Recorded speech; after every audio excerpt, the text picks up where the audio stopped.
Bueno, pues cuando quieras.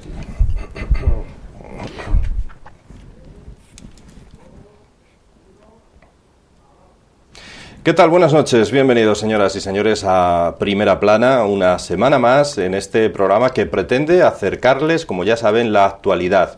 Las caras de la noticia se citan cada semana aquí en este programa. Hoy hemos conocido que se ha decidido la liquidación de Juliana. Con esta decisión se puede decir que se finiquita prácticamente un sector antaño pujante en Asturias, el sector naval. Lo cierto es que con la minería con fecha de caducidad puesta, como la tiene, y con el sector naval desaparecido y con otras muchas empresas cerrando o trasladándose a otras regiones, caso de Chupa Chups, pues no sabemos muy bien qué tipo de industria puede quedar en Asturias.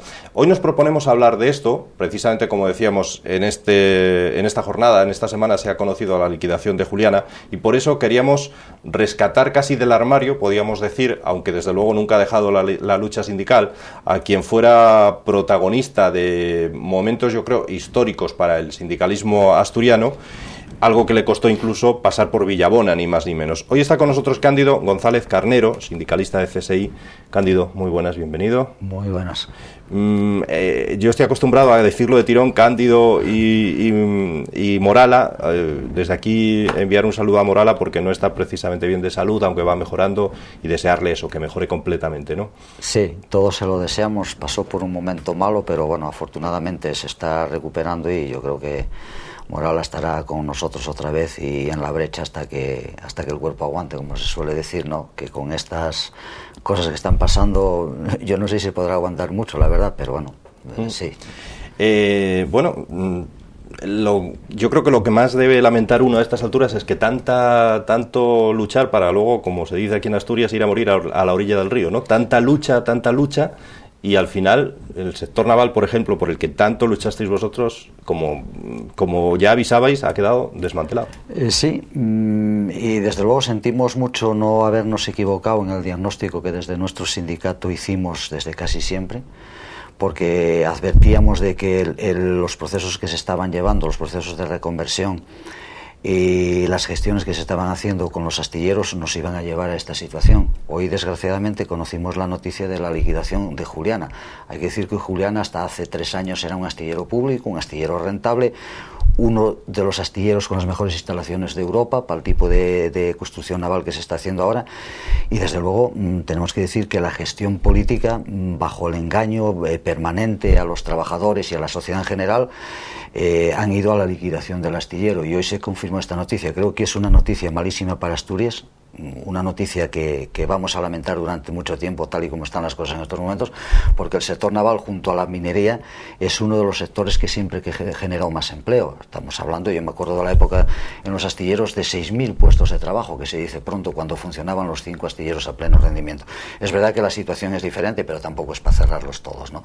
Mientras en otras comunidades autónomas se está apostando por la industria naval como fuente de riqueza y generadora de empleo, tenemos a un gobierno de Asturias totalmente nefasto y doblegándose a todas las decisiones del gobierno central en cuanto a los planes de reestructuración del sector, y aquí se han cargado todos los astilleros, y es un hecho lamentable. Yo creo que se les debería de exigir responsabilidades por todo lo que hicieron y por la gestión que han llevado a cabo, que para nosotros hay responsabilidades penales.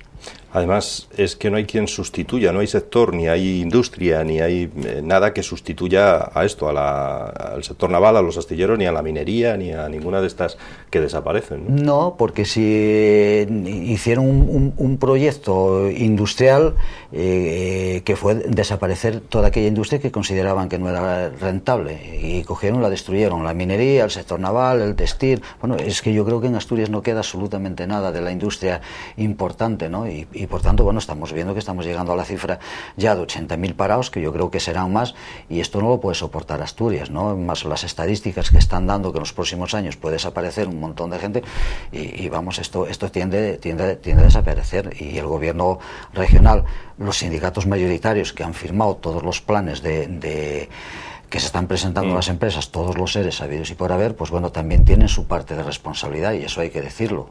En Juliana ellos han firmado la privatización y luego han firmado la venta a Vulcano, y luego fueron al proceso concursal. Ellos mismos pidieron el proceso concursal para poder prejubilarse, ¿no?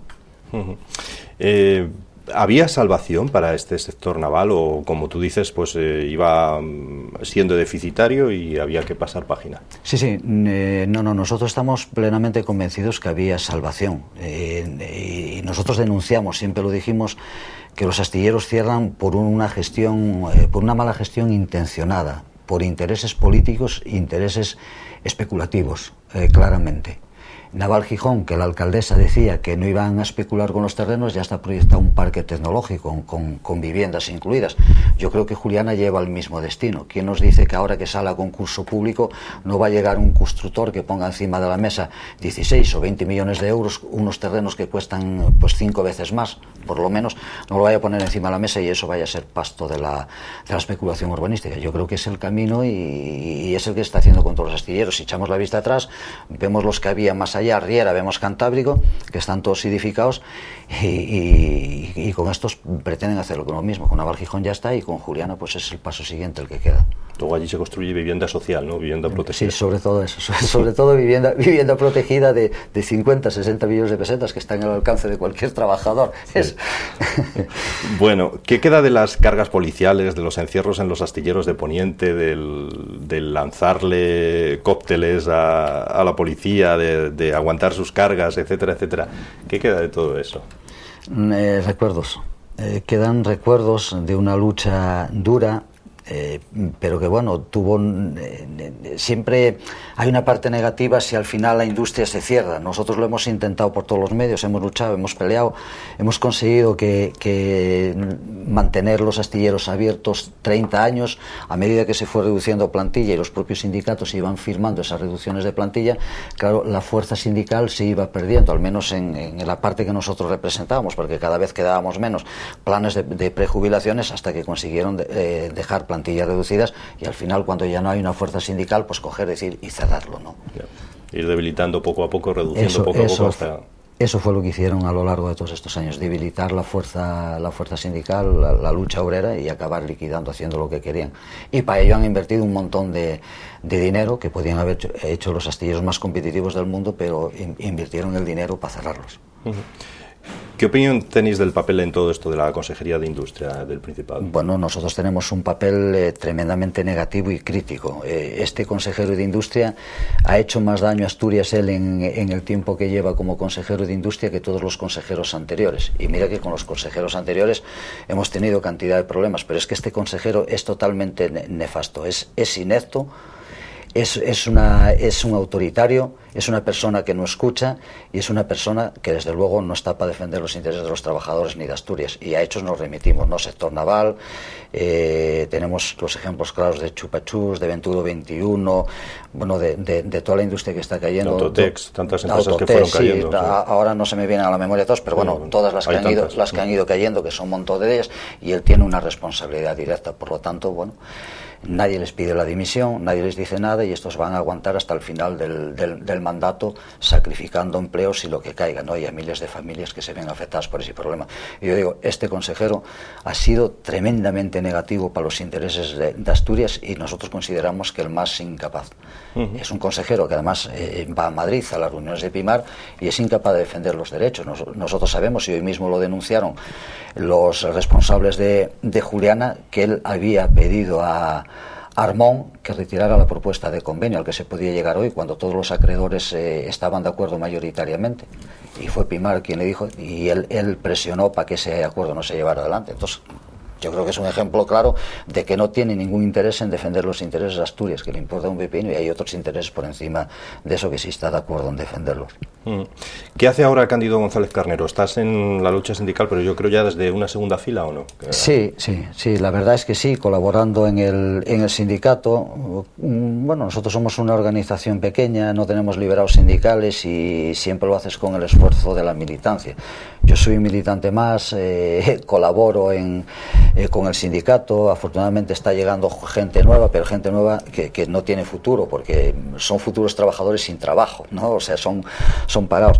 Entonces, bueno, siempre colaboras aportando experiencia y cosas que puedas aportar, pero ya desde una segunda fila. No es lógico que siendo un prejubilado pues tengas un cargo de dirección en el sindicato. Yo por lo menos considero que no lo debo tener, pero colaborar sí, en lo que puedo. Seguimos manteniendo relaciones con otros sindicatos a nivel estatal y bueno, participamos en algunas charlas, coloquios y cuestiones de ese tipo, aportando pues un poco, no la sabiduría, porque nadie sabe más que nadie, pero la experiencia sindical acumulada de hace muchos años. Que eso no os falta, está claro.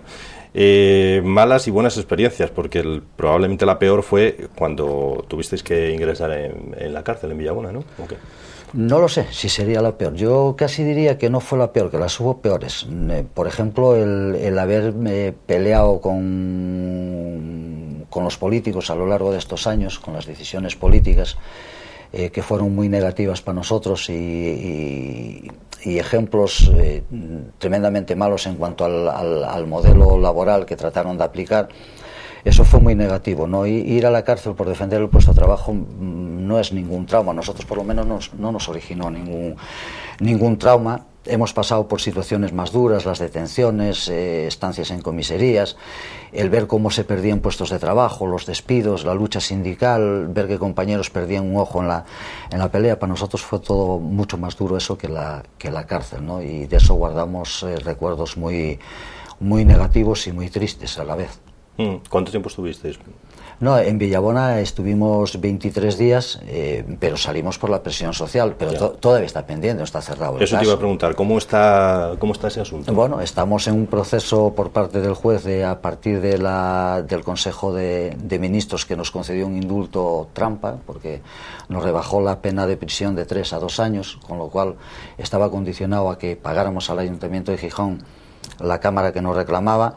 La pagó un particular del PSOE, luego lo supimos para que no hubiera nuevamente conflicto social, y al final pues el juez decidió reclamarnos la multa que nos imponía. Nos hemos negado a pagarla, dictó una orden de embargo contra la vivienda mía, una orden de embargo contra la cuenta del compañero Morala, de los hermanos y de la madre que acaba de fallecer, y bueno, estamos en esa dinámica de reclamaciones que todavía no está resuelto, pero es que nos ponen como condición que en 4 años tenemos que ser buenos, no nos pueden volver a coger en ninguna movilización sindical ni de nada, con lo cual nos pueden coger en cualquier momento porque estamos en todas. ¿Quién nos quita que no pueden hacer un montaje como la vez anterior? La policía dice, no, es que estaban estos dos y estos dos hicieron. Bueno, pues ¿qué le vamos a hacer? No vamos a renunciar a la lucha por eso, ¿no? Es una historia de película, ¿no? Que, bueno, y de hecho hay películas inspiradas y bueno, Los lunes al sol, etcétera, ¿no? En situaciones parecidas a la vuestra, ¿no? Sí, hay muchas cosas escritas y muchas grabaciones. Está la película Los lunes al sol, que todavía la echaban el otro día en televisión. Hay un documental, El astillero, que también dio la vuelta al mundo porque fue muy visto, y hay otro documental que también se hizo de Cándido y Morala, Ni un paso atrás, que los presentaron al Festival de Cine de Gijón del 2007, que fueron muy vistos. Hay muchas anécdotas, conciertos de gente famosa en solidaridad con nuestra lucha. Hay muchas cosas, pero desgraciadamente al final los planes del gobierno prevalecieron, ¿no? Es curioso que la Cámara al final la pagara, como tú dices, alguien del Partido Socialista, un poco como intentando redimir el atropello que habíais padecido por otro lado de destacados miembros de este partido, ¿no? No, yo creo que no fue por intentar redimir, yo creo que fue por intentar evitar un nuevo conflicto social, porque cuando el Ayuntamiento salió públicamente diciendo que a nosotros no nos reclamaba nada, ni que había puesto ninguna denuncia, y el juez nos condena a pagar al Ayuntamiento de Gijón los 5.624 euros que nos reclamaban de la Cámara, estaba claro que quedaba al descubierto que el Ayuntamiento de Gijón había puesto una denuncia. El Ayuntamiento de Gijón lo gobierna el PSOE y Izquierda Unida, de eso no cabe ninguna duda. Entonces, ¿qué pasa? Que si nosotros volvíamos a prisión, porque lo que está claro es que nosotros no íbamos a pagar. Desde el principio dijimos no habíamos ido, lo asumimos como una responsabilidad colectiva, no lo íbamos a pagar, estos vuelven a prisión y volvemos a tener el follón en la calle. ¿Qué hacen? Bueno, buscan un testaferro que vaya y que pague. Resulta que a la persona que buscan es un responsable socialista de toda la vida de Gijón, que figura además en las listas municipales. Entonces, bueno, yo creo que la trampa está bien clara, ¿no? Y nos costó enterarnos de quién había pagado. Pero al final os enteraste. Nos enteramos, sí. Es un concejal. No, estuvo en las listas para concejal del Ayuntamiento de Gijón, pero no es concejal, debe ser, es de la ejecutiva local del PSOE de Gijón. ¿Y teníais que pagar también una multa? Sí, tenemos que pagar una multa de 2.160 euros que nos imponía el juez. Esa está pendiente también, ¿no? Esa está pendiente, ahí es donde el juez nos embarga la cuenta y la vivienda. porque no la queremos pagar tampoco. Al final, pues evidentemente acabará cobrando porque o te lo descuentan por un lado o por otro, ¿no? Pero acabará cobrando, porque eso no implica que si no la pagamos vayamos a la cárcel, sino que te embargan bienes para poder cobrar. Para los que no lo sepan, recordamos un poco la historia. Es que os acusaron de haber roto una cámara de estas de vigilancia de seguridad en una de las manifestaciones del sector naval, ¿no? Sí, nos acusaron. Esto fue en febrero del 2005 exactamente. Eran ya los últimos coletazos de Naval Gijón como astillero, las últimas luchas que teníamos. Y bueno, siempre dijimos, lo dijimos muchas veces, que había sido un montaje policial. El Ayuntamiento de Gijón denunció. La policía puso nombres, Cándido y Morala, porque quizás éramos las personas más conocidas en aquellos momentos. Y dijeron, bueno, alguien tiene que pagar la responsabilidad y queremos ejemplarizar con que este tipo de luchas no se vuelva a dar en otros conflictos que pueda haber. Bueno, pues metemos a estos dos para adelante. La policía declaró que habíamos sido nosotros, que nos había visto, cosa que no pudieron demostrar en ningún momento, pero como la policía declaró que habíamos sido nosotros, pues el juez nos condena y el ingreso en prisión posterior, ¿no? Un policía infiltrado incluso, ¿no? Sí, en las manifestaciones. Sí, bueno, es que por eso digo que esto es de película, ¿eh? Sí, curiosamente, que además lo denunciamos nosotros después al policía, porque bajo juramento dijo, no, yo no les conozco ni tengo ningún tipo de relación con ellos, solamente de seguir sus actividades y sus movilizaciones. Y yo no tengo nada que ver con eso. Pero luego descubrimos, nos parecía que era una cara muy conocida y dándole vueltas, vimos, bueno, pues este tío vino con nosotros a Barcelona, a la cumbre del Banco Mundial, que convocábamos organizaciones políticas, sindicales y movimientos sociales, y vino como infiltrado. Y pues este hombre vino a Barcelona con nosotros, buscamos en las fotografías y apareció. Con esas fotografías fuimos al juzgado, denunciamos y archivaron la causa porque decían que lo de Barcelona había prescrito. Coño, lo de Barcelona prescribió, pero la testificación que hizo en contra nuestra no prescribió porque fue el mes pasado. Entonces, a ver, ¿qué tipo de justicia tenemos aquí que bajo juramento dice que no nos conoce y aparecen las fotos, lo demostramos y no le hacen absolutamente nada? Y nos condenan a nosotros. Película. Sí, es de película. O sea, porque este señor llegó a estar infiltrado, lo que dices tú, en manifestaciones que llevasteis a cabo contra acontecimientos, por ejemplo, el de Barcelona, etcétera, y creo que era uno de los que más instigaba además a cometer todo tipo de protestas y de... No solo instigaba, sino que participaba él pues yo creo que para generar confianza, para ver quién participaba con él y luego denunciarse. Además, aquello de Barcelona fue muy famoso porque en todos los medios nacionales había salido que policías infiltrados rompían lunas de los bancos y todo eso, y luego detenían a gente de la propia manifestación. Bueno, pues él era uno de ellos. Surrealista. Totalmente surrealista. Es que estás contando esto y quien nos esté escuchando dice, bueno, no puede ser verdad. Es verdad, y además hay documentación de ello, o sea que es totalmente creíble. Otra cosa es que parezca increíble entre la realidad de los hechos. No se lo puede creer uno que un policía se infiltre y además lo que dices tú, para que cojáis su confianza, sea el primero que rompa un escaparate. Pero no solamente esto, porque después sabes muchas cosas. Lo que pasa es que directamente no las puedes demostrar, pero cuando una manifestación del 1 de mayo en Gijón se quemó una ETT, él también participó en la quema de esa ETT. Y lo sabe, pues bueno, gente que por distintas razones saben quién había participado en aquella cosa, supieron que él era uno de los que había participado. O sea y ese policía después declaró contra vosotros. Después declaró contra nosotros. Un policía que instiga a movimientos jóvenes a participar, a movimientos que se están iniciando en la lucha, para luego denunciarlos y empapelarlos, ¿no? Como se suele decir. Bueno, puede entenderse que llegue a infiltrarse, pero que luego además declare contra vosotros, ¿no? Hombre, infiltrados siempre los hubo en las organizaciones, ¿no? Para controlar los movimientos, siempre los hubo. Algo que en democracia es poco entendible, porque organizaciones legales que convocan abiertamente y legalmente movilizaciones, como es contra el Banco Mundial o cualquier otro tipo de movilización, que estén bajo vigilancia policial, como la manifestación que hacíamos la semana pasada en Gijón, el día de la huelga general, que fuimos custodiados por la policía todo el camino hasta el final de la manifestación. Hombre, no parece muy lógico tanto que se habla de democracia y de Estado de Derecho, ¿no? Es una manifestación para protestar contra la reforma laboral y las medidas del gobierno, pero custodiados por la policía. O sea que vamos, aquí de democracia y de Estado de Derecho, nada de nada. Era un policía con licencia para quemar, en este caso, ¿no? Sí, o para lo que fuera. Habría que saber si no iba más allá el asunto, ¿no? Eso no lo llegaremos a saber nunca.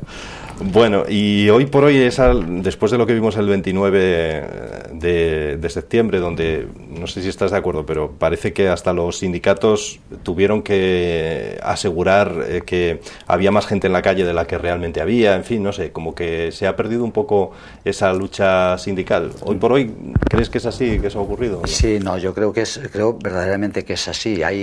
Yo creo que hay el mayor descrédito sindical y político de la historia sindical desde que yo estoy en este mundo y desde que yo participo en ella, hace muchos años ya, porque empecé a militar muy joven en el mundo sindical, después con cargos sindicales, y yo jamás conocí una situación como esta.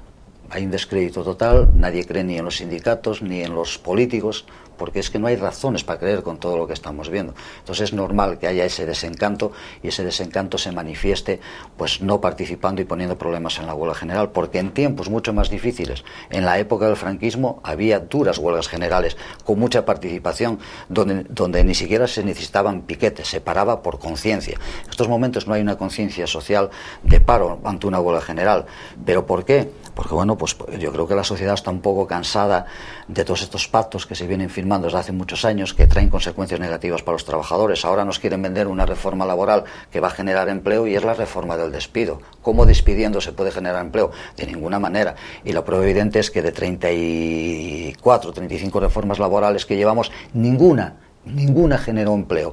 ¿Va a generarla esta, que es mucho peor que las anteriores y que permita al empresario despedir libremente? Pues es que nadie se lo puede creer. Entonces, claro, tú dices a la sociedad que tienes que ir a una huelga general cuando hay 5 millones de parados y no se hizo absolutamente nada. Es decir, ahora vamos a una huelga general por la reforma laboral, es que no es creíble. Y a partir del 29, ¿qué pasa?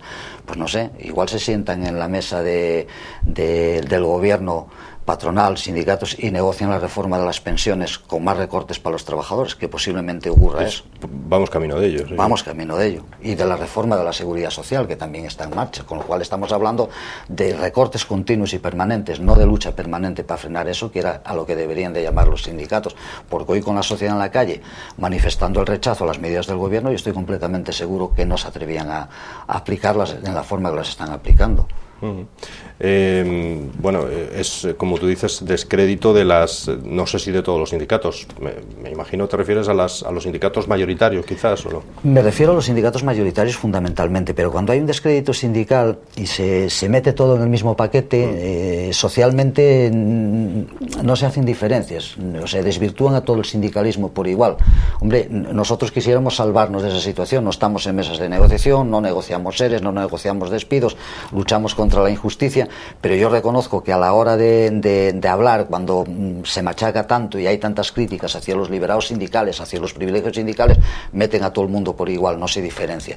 Y para nosotros es difícil explicarlo, porque no tenemos tampoco posibilidad de salir en los medios de comunicación para decir cuál es nuestra posición sindical. Repartimos nuestra propaganda, hacemos nuestras cosas, pero no es lo mismo. Bueno, nosotros no estamos, lo digo aquí ahora, aprovechando el espacio, nosotros no tenemos liberados sindicales en ninguna de las empresas donde estamos representados, tampoco los tenemos en el sindicato. Pero no porque nos corresponda. No nos corresponde. Nos corresponde, sí, pero renunciáis a ello. Renunciamos a ello. Nosotros no estamos de acuerdo con esas prácticas sindicales, porque al final dependes del capital, evidentemente, para hacer sindicalismo. Ni estamos subvencionados tampoco. Los sindicatos mayoritarios tienen fuertes subvenciones, y a cambio de esas subvenciones, pues evidentemente tienen que vender derechos, ¿no? Bueno, lo veíamos al día siguiente de la huelga general, cuando se encontraban la ministra de Economía, la vicepresidenta del Gobierno y el secretario general de UGT en una emisora de radio, y bueno, parecía que no había que no habíamos tenido una huelga general el día anterior. No, si es que talmente parecía que no querían mancarse unos a otros, ¿no? Decir, hacemos una huelga general, pero no es contra el Gobierno. Hay quien dice que incluso estaba amañado un poco eso. Que no queremos que caiga el gobierno. Sí, se dice, y a mí me consta que es así, ¿no? Porque la huelga general se convocó el 29 de septiembre, ¿y por qué no el 29 de junio? Antes de ir de vacaciones. ¿Por qué?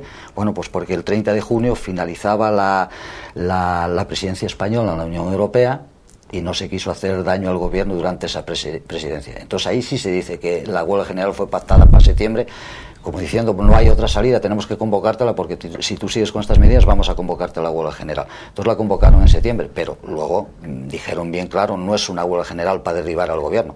Bueno, si tú haces una huelga general porque un gobierno, en este caso el gobierno socialista, está aplicando unas medidas restrictivas para los trabajadores y cae el gobierno, pues caerá el gobierno como cae en otros países por las luchas de los trabajadores. En Francia, por ejemplo, dieron marcha atrás en la reforma de las pensiones. ¿Por qué? Porque hay una gran presión social. Si aquí hubiera lo mismo y el gobierno tuviera que dar marcha atrás, pues tendría que caer. Los sindicatos están para defender los intereses de los trabajadores y no los intereses del capital y de los gobiernos que aplican esas medidas neoliberales.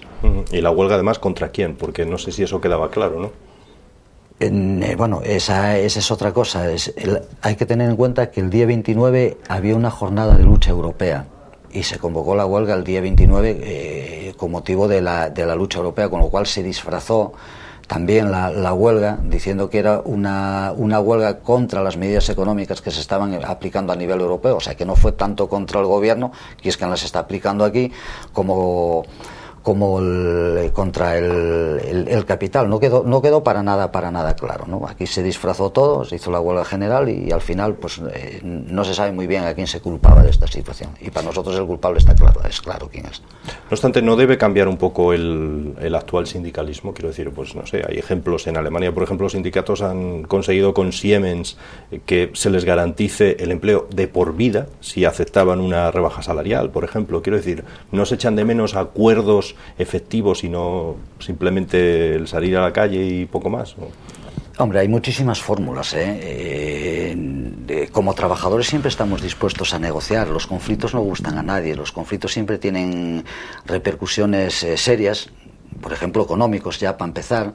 Luego, si los conflictos son tipo el nuestro, pues tienen hasta desgracias personales, no es agradable, y nosotros siempre estamos de acuerdo con negociar soluciones, y hay muchas soluciones que se pueden poner encima de la mesa, pero cuando no tienes con quién negociarlas, como por ejemplo con el consejero de Industria que hablábamos antes, que vayas a lo que vayas a negociar con él, nunca encontrarás una receptividad de que él pueda mediar para evitar de que esa situación se produzca, y tenemos los ejemplos más recientes que acabamos de poner. Entonces no te queda más remedio que hacer sindicalismo reivindicativo, decir, oye, estamos aquí y lo único que queremos es tener trabajo para poder seguir viviendo.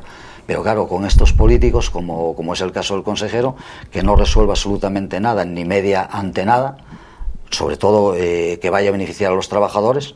Y ahí están las mediaciones que llevó a cabo con las empresas, que ninguna dio ningún resultado, pues evidentemente no te dejan otra salida. Yo estoy de acuerdo que el sindicalismo debería cambiar y tendría que cambiar, pero sobre la base de un sindicalismo serio, responsable, y que se le respete, sobre todo que se le respete. Los sindicatos están para ser respetados y tener planteamientos serios. Lo más fácil es hacer lo que están haciendo ahora, recibir las subvenciones y no hacer nada por defender la industria ni a los trabajadores.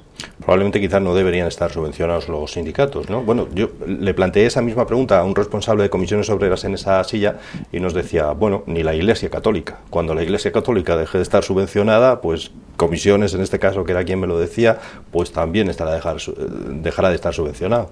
Pero no sé, hombre, no es un poco depender de... Sí, está clarísimo. Los sindicatos están fuertemente subvencionados, o sea, participan en consejos de administración de las empresas y cobran.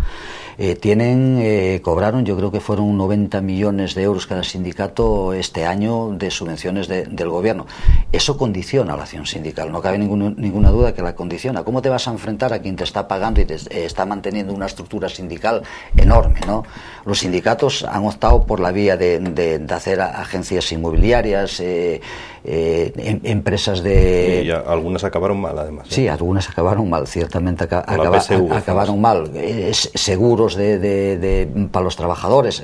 Un sindicato no puede hacer eso, porque si no, en vez de ser un sindicato, se está convirtiendo en una empresa. Y eso es lo que están haciendo los sindicatos. Yo creo que los sindicatos, más que mentalidad de sindicalismo, tienen mentalidad de empresarios. Yo creo que no deben estar subvencionados ni los sindicatos, ni los partidos, ni la Iglesia. Evidentemente, porque tenemos que subvencionar a la Iglesia, pero los sindicatos tampoco, ni a los partidos tampoco. Tienen que ser independientes y lo que se haga, hacerlo de manera independiente y no estar condicionados ni subordinados a la disciplina del capital a nivel mundial. Vosotros, que habéis tenido en jaque en más de una ocasión a una ciudad como Gijón, que no habéis dudado en instalar barricadas, en quemar neumáticos, etcétera. Se critica mucho los piquetes informativos. ¿Qué opináis vosotros de este asunto? Bueno, los piquetes informativos, mira, tuvieron y tienen una misión. Yo creo que lo que pasa es que ahora los están devaluando también por interés político en momentos determinados. Es decir, los piquetes informativos. Yo te puedo decir que a nuestro sindicato viene gente de pequeñas empresas o del comercio o de grandes superficies a decirnos que vayan piquetes porque están amenazados de que tienen que ir a trabajar aún con la voluntad de querer hacer huelga.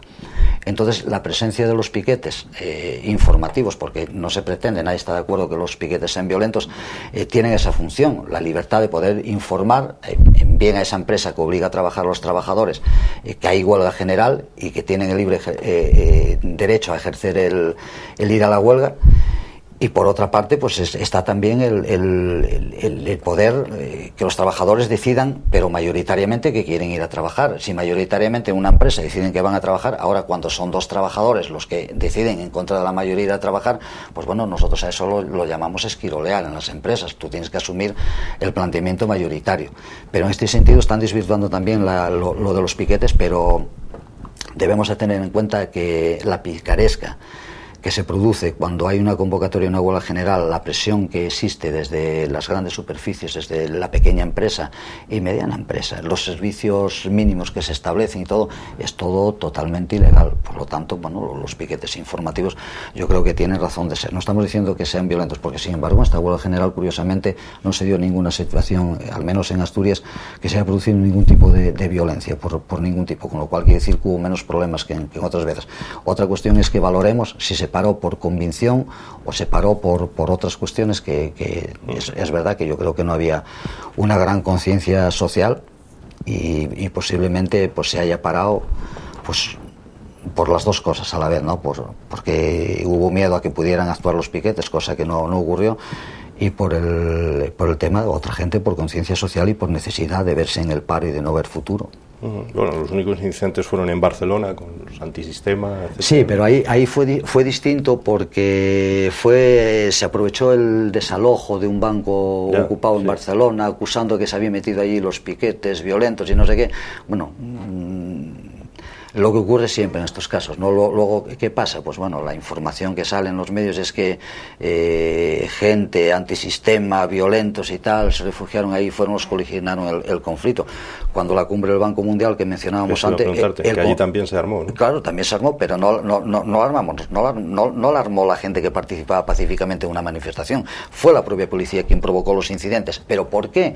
Para desvirtuar los movimientos sociales y acusarlos de movimientos violentos. A veces esas cosas se hacen de forma intencionada para que la sociedad vaya en contra de esos colectivos que se mueven en contra de lo que sea, de las injusticias en general, ¿no?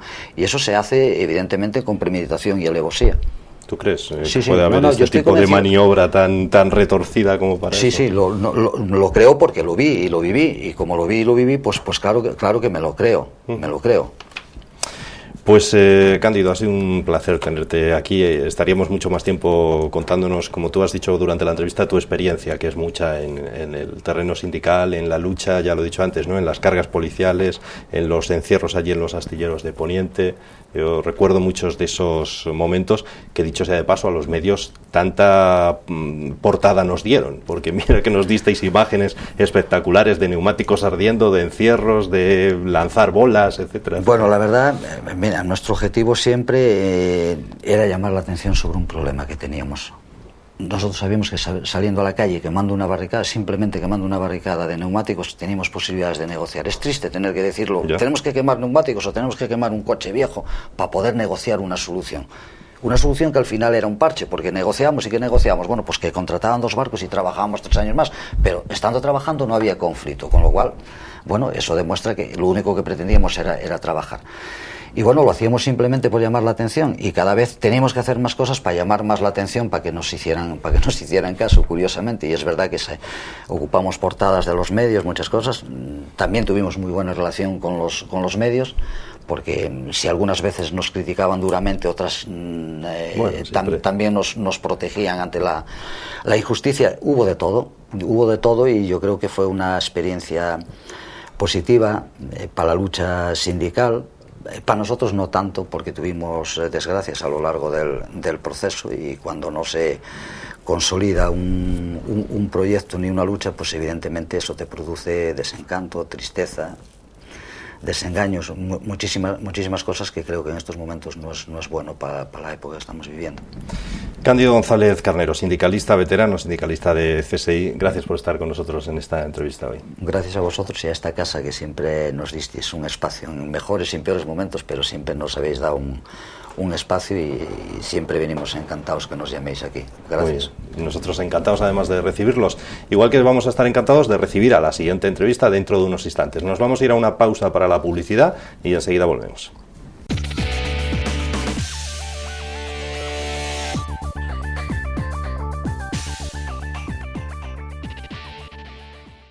Venga. Segunda parte ya de este Primera Plana, de este viernes y domingo en redifusión. Vamos a tratar temas más amables que lo que hemos desarrollado en la primera parte, así que vamos a hablar de moda. Nos planteamos a estas alturas si la moda asturiana cuenta también, como lo hace, por ejemplo, la moda gallega. Para respondernos a esta y a otras preguntas está con nosotros Carmen Nieto, que es una diseñadora asturiana que viene de triunfar en el Salón Pret-a-Porter de París con una colección de la cual ella nos va a hablar enseguida. Carmen, buenas noches, bienvenida. Buenas noches. Bueno, estamos viendo, por cierto, a las espaldas de Carmen en el monitor, estamos viendo precisamente imágenes de su colección y, no sé, dinos tú misma un poco qué nos habéis preparado en ese DVD. No sé si también se ve el desfile o exactamente qué nos habéis traído. Sí, bueno, en el DVD os trajimos varias imágenes de las colecciones que fui presentando y algunos spots que hay grabados de las colecciones. Sí. Bueno, háblanos un poco, Carmen, de ese primer Salón Pret-a-Porter en París. ¿Cómo surge el participar allí? ¿Cómo ha sido? Pues bueno, surge un poco por la Asociación ANDE, que bueno, tras ir a un evento a Madrid, pues nos seleccionaron a 13 diseñadores para ir de invitados para representar la moda joven española y bueno, pues resulté una de las 13 candidatas y bueno, pues nos ofrecieron un stand que tuvimos que compartir con otros 10 diseñadores y nada, la verdad que la experiencia pues excelente, aparte de ver el trabajo a nivel internacional de otros países y también un poco pues captar la moda desde otras perspectivas, pues el punto principal al que íbamos pues era pues a entrar en contacto con algún punto de venta a nivel pues internacional fuera incluso, de España, ¿no? Sí. ¿Y lo conseguisteis eso?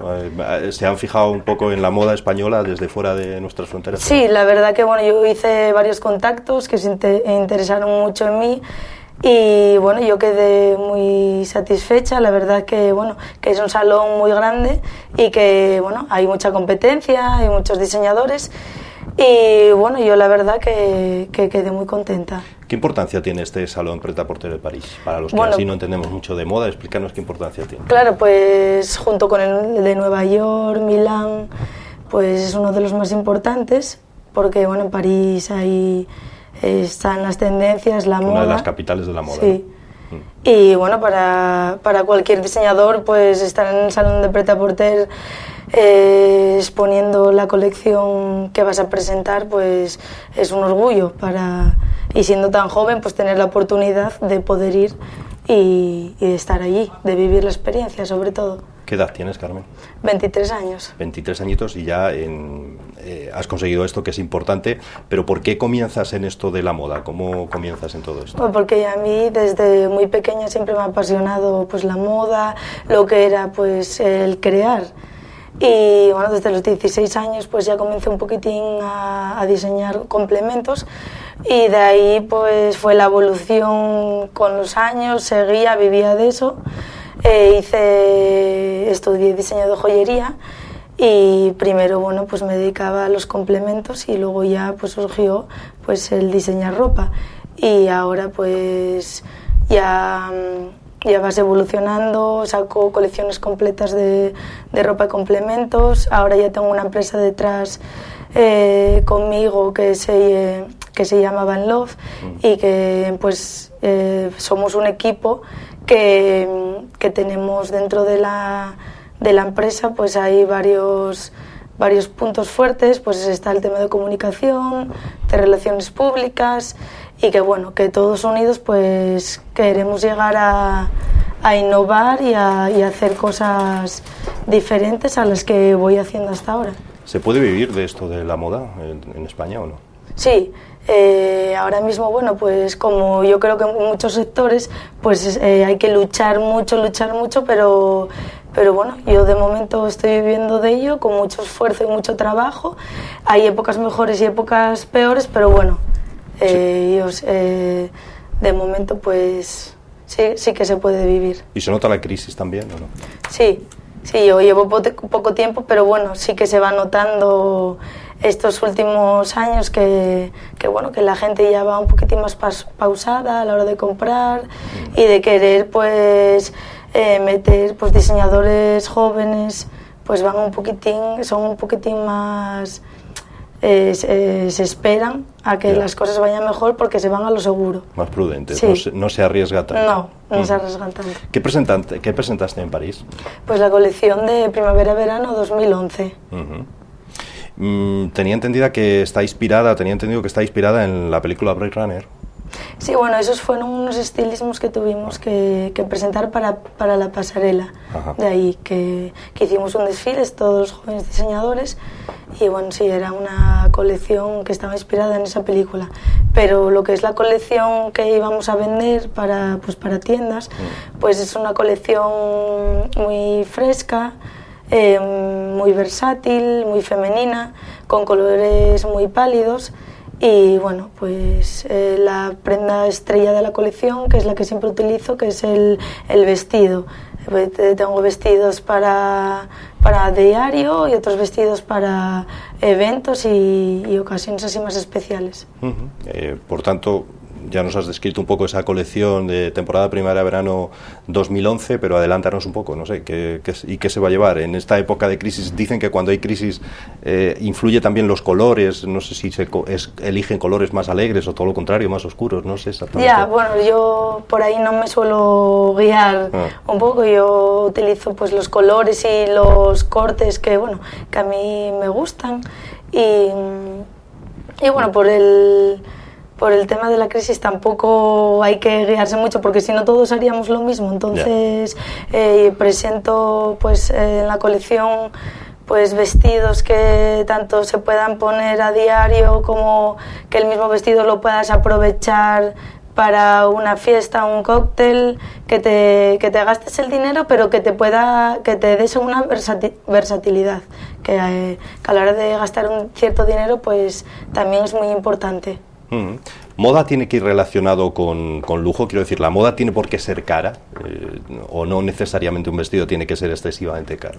Hombre, no. Yo creo que la moda no va relacionada con el lujo, pero pues depende de los materiales que utilices y de la elaboración de la prenda, pues claro que ahí es cuando valoras una prenda si es más cara o más barata. Tú puedes diseñar algo precioso y ser barato, pero ya las calidades pues ya van a ser muchísimo inferiores que la que te va a costar, la que va a tener un precio más alto, porque juegas con pues sedas 100%, productos naturales, y pues ahí juegas también si van confeccionados a mano o está metido en una cadena de producción que ya te sale un poco más económico. Lógicamente. ¿Es ropa hecha en España la que realizas tú? Sí, yo pues intento vender el producto 100% español, tejidos españoles, producción española, y bueno, y la gama de complementos que se echa en mi taller, pues, y toda hecha a mano, cortada pieza a pieza y muy artesanal. Aquí en Asturias está Sí, ese taller, además, ¿no? En Villaviciosa. En Villaviciosa. Hablábamos antes de comenzar de, por ejemplo, cómo han otras comunidades, cómo han apoyado la moda, con campañas de promoción enormes, con mucha difusión en los medios de comunicación, y al final les ha surtido efecto. Por ejemplo, la campaña sobre la moda gallega, que destaca dentro del resto de comunidades. ¿Cómo está la moda asturiana ahora mismo? Bueno, pues yo creo que cada vez va más en auge.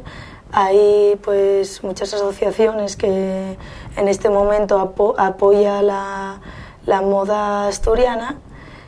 Sí que no estamos al nivel de Galicia, porque en Galicia pues es distinguida por estar muy a la moda. Hay muchos talleres, yo confecciono ahí en Galicia, porque aquí no encuentras tanta variedad. Pero bueno, yo creo que en Asturias poco a poco sí que cada vez hay más diseñadores jóvenes, luchamos porque se hagan más eventos y bueno, ya abrieron también una escuela aquí de diseño de moda que antes no había, y bueno, pues poco a poco yo creo que va a ir en auge, sí. ¿Tenéis apoyo del gobierno asturiano también en este sentido para contar con ellos en diferentes colaboraciones, en diferentes actos y eso, no? Sí, además, bueno, dentro de poco se hace el concurso del mejor joven diseñador de Asturias, que también lo es llevado por el gobierno del Principado de Asturias, también por la asociación Promoda, y bueno, y ahí es otro punto que nos apoyan para seguir adelante, porque el mejor joven diseñador luego va en representación de la moda asturiana en Madrid, y bueno, pues es una oportunidad que te da para ver si puedes llegar también a introducirte por el resto de España. Te refieres al certamen de jóvenes diseñadores, sí, ¿no? Que este año además has sido tú elegida en ese certamen. Sí, fui seleccionada. Antes tuvimos que mandar unos bocetos con 6 looks distintos, y bueno, pues a ver si hay suerte y a poner todo el empeño en ese trabajo. Hablábamos antes de ANDE, que es, quiero especificarle a nuestros espectadores, la Asociación de Jóvenes y Nuevos Diseñadores, y la sucursal que ANDE tiene en Asturias es Promoda, si no me equivoco, aunque existe también ADIMO, que es la Asociación de Diseño y Moda Asturias. Promoda es la que organiza, como acaba de decir Carmen, ese certamen de jóvenes diseñadores. ¿Notas tú que hay afición entre los jóvenes en Asturias, entre la gente más joven en Asturias, por crear moda, o no? ¿Lo ven como un poco lejano, cosa de las películas o de las pasarelas? ¿Y tú qué crees? No, yo creo que los jóvenes diseñadores y las personas jóvenes venimos pisando fuerte, que tenemos ganas de innovar, de expresar toda la creatividad que llevamos nosotros dentro, y al que le gusta muchísimo pues la moda y el diseño, pues claro que intenta hacerse un hueco en el mundo de la moda, aunque hay mucha competencia, es muy difícil llegar a un nivel muy alto, pero bueno, nos conformamos con ir poco a poco, ir creciendo sin tener mucha prisa en ser muy reconocida, pero bueno, pues con pequeños pasos pues todo se puede llegar a conseguir. ¿En Asturias, que tú conozcas, hay otras diseñadoras también o no? Sí, bastante jóvenes como yo, y ahí estamos luchando, porque bueno, también hablo mucho con ellas, y estábamos todas igual trabajando muchísimas horas, no descansando muchos días, y bueno, que para nosotras es muy difícil también pues estar muy al día aquí en Asturias de todo, y bueno, con esfuerzo, trabajo, lucha y también un poquitín de competitividad, que también es muy bueno, sí, es bueno para nosotras, para bueno, pues la innovación, el ser diferente a las demás, pues también está ahí, hace que luches y que sigas trabajando. ¿Qué país se lleva el gato al agua en esto de la moda? Supongo que Italia, ¿no? Sí, Italia está siempre muy a la moda. París es también el centro de la moda, es una moda muy elegante, también la de Italia, y bueno, pues en España poco a poco se van dando a conocer muchos diseñadores, se van saliendo muy buenos diseñadores, y bueno, luchando para poder pues hacernos un hueco. Bueno, en muchas ocasiones los neófitos, al menos los que no entendemos demasiado de moda, si la vemos por televisión, vemos trajes, ropa irreproducible en la calle. Dices, bueno, nadie se puede poner ese, porque además puede ser hasta incómodo, ¿no? No sé cómo definirías tus creaciones. ¿Son más para utilizarla, no sé, para ir a trabajar, para, como tú decías, ir a una fiesta, etcétera? O simplemente es que cuando se hace eso es un poco por llamar la atención, no sé, cómo... Es que hay, por ejemplo, hay dos partes. El tema de pasarela, pues hay pasarelas que son para innovar, para expresar la creatividad, el arte que tiene uno dentro. Entonces, muchas veces los diseñadores, la ropa que presentan en la pasarela no tiene nada que ver con la colección luego que presentan para vender en las tiendas. Entonces, en una pasarela, pues un diseñador pues quiere pues expresar en un modelo todo un arte, es otro arte. Entonces, pues sí, es un poco más extravagante, un poco clásico, un poco futurista. Entonces te deja un poco pues experimentar con los pensamientos que se tengan a la hora pues de llevarlo al look. Y luego pues hay pasarela también que es la de Pret-a-Porter, que ahí sí que se presenta pues la ropa que se va a llevar en la calle día a día. No es tan extravagante, estrambótica, es más clásica. Luego dentro de cada diseñador pues lo lleva a su terreno, pero bueno, mi ropa es muy femenina, clásica. Y bueno, con mucha, como ya he comentado antes, con mucha versatilidad, siempre intento reflejar a una mujer pues un poco sensual, sofisticada, y bueno. Y que eres muy joven, con lo cual tendrás modelos en los que fijarte. Hombre, evidentemente, seguro que algún día otros se fijarán en ti, pero ahora que estás todavía muy joven y empezando en cierta medida, despuntando, ¿qué diseñadores te gustan? A mí el diseñador que más me gusta es Valentino. Un clásico, ¿no? Sí, pero bueno, como comento siempre, Valentino hace unos trajes que parecen muy sencillos, muy elegantes, con cortes también atrevidos, pero lo difícil es expresar, el hacer vestidos que en realidad son muy complicados, pues que se vea la sencillez. Luego, a la hora de verlos en pasarela, estás viendo, puedes pensar que es un vestido muy sencillo, pero a su vez los que entendemos de confección o de moda, pues sabemos que lleva mucho trabajo ese vestido, pero que la gente pues lo ve sencillo, y eso para mí es muy difícil, porque lo fácil es hacer prendas muy estrambóticas y la gente que lo vea pues como es, pero luego ver una prenda sencilla que en realidad es complicada es muy difícil de expresarlo. ¿Cuál es el momento álgido de la carrera de un diseñador o de una diseñadora? ¿Que te llamen para vestir a la princesa, o que te elija para vestir a la princesa Leticia, o exactamente hasta dónde considera uno que ha desarrollado muy bien su carrera? ¿Cuando otras personas famosas ponen tu ropa? Claro, bueno, yo creo que la carrera nunca se acaba, porque siempre consigues unos objetivos y de esos objetivos vienen otros objetivos.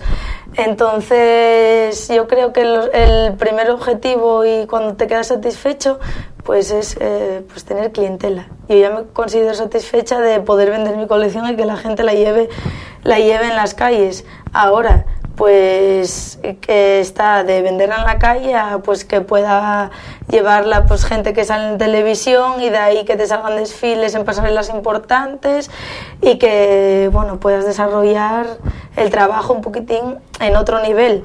Pero bueno, yo creo que depende de cada diseñador, de los objetivos que se marque y de su forma de pensar. Creo que también desfilas, ¿no? Además de diseñar la ropa, ¿tú desfilas también con ella o no? No, yo soy aparte modelo de fotografía, yo soy la modelo de mis propias colecciones, pero bueno, desfilar no desfilo, ¿no? Sí. Bueno, por último, Carmen, ¿animarías a otras personas a dedicarse a esto de la moda o crees que es demasiado sacrificio, demasiado difícil? ¿Qué opinas? Bueno, yo animo a toda la gente que le encanta, que está dispuesta a luchar y a hacerse un hueco en este mundillo, porque, bueno, como he dicho antes, con esfuerzo, trabajo, pues todo vendrá a su debido tiempo, con paciencia. Yo cuando empecé a diseñar no me iba a imaginar pues que iba a evolucionar de esta manera, que poco a poco pues te van saliendo muchísimas más cosas y yo estoy muy contenta, pero sí, yo animo a la gente que de verdad le guste, no porque lo haga porque queda muy bien decir que soy diseñadora de moda, pero en realidad te tiene que gustar, porque si no, no creo que tengas mucho futuro. Muy bien, además es muy joven y lo ha explicado muy bien. Carmen Nieto, enhorabuena por ese triunfo en ese Salón Pret-a-Porter de París y suerte para seguir triunfando en lo que lleguen, los futuros desfiles que lleguen, ¿de acuerdo? Muchas gracias. Muchas gracias. Y a ustedes, señoras y señores, despedir así, con la belleza de nuestra joven invitada, Primera Plana de hoy. El viernes que viene volvemos, ya saben, con entrevistas